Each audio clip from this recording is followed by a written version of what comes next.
Miss Val here, October 22nd, 2021. And yes, I'm in my sewing room.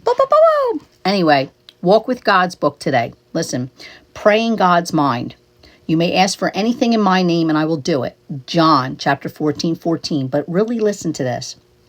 One of the most emphatic promises from Jesus to his disciples is the promise that the Father will give them whatever they ask in his name.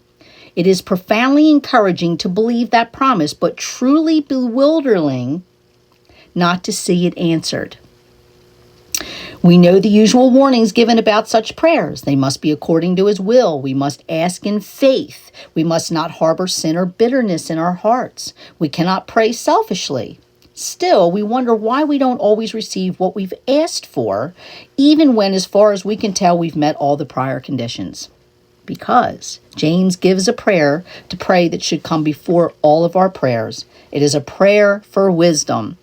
James chapter 1, verse 5. I know that all too well because when I was in county, I started praying for God's wisdom so that I could share the gospel and not for freedom, because I knew that that was going to come in his time, in his will, and he knew the truth, and that was my faith. That's what my book's going to be about, faith. So we can ask God to put his thoughts into our minds and his will into our hearts. We are not asking for him simply to point the way. We are asking for him to infuse his way into the very depths of our soul. We are asking for his spirit to direct us within. We are praying to receive his mind as our own, okay? It is a powerful communion, amazing in its mercy.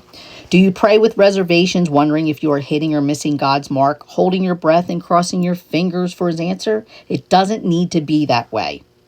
Ask for his wisdom, pray for his thoughts, look for a drastic revision to your character and your dreams, and then pray the desires of the new you. Okay?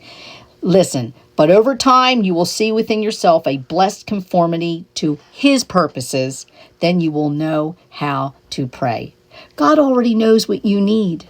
That's why we should always pray for others before ourselves, because he knows exactly what you need, when you need it, and it's in his timing, not our time. So remember, pray for God's wisdom, because to have the wisdom to share the love of Jesus Christ with everybody is wonderful. And always remember, if you're being asked something you don't know, it's okay to say, I'm not sure about that. Let me get back to you, and ask somebody. Always ask somebody. God bless you.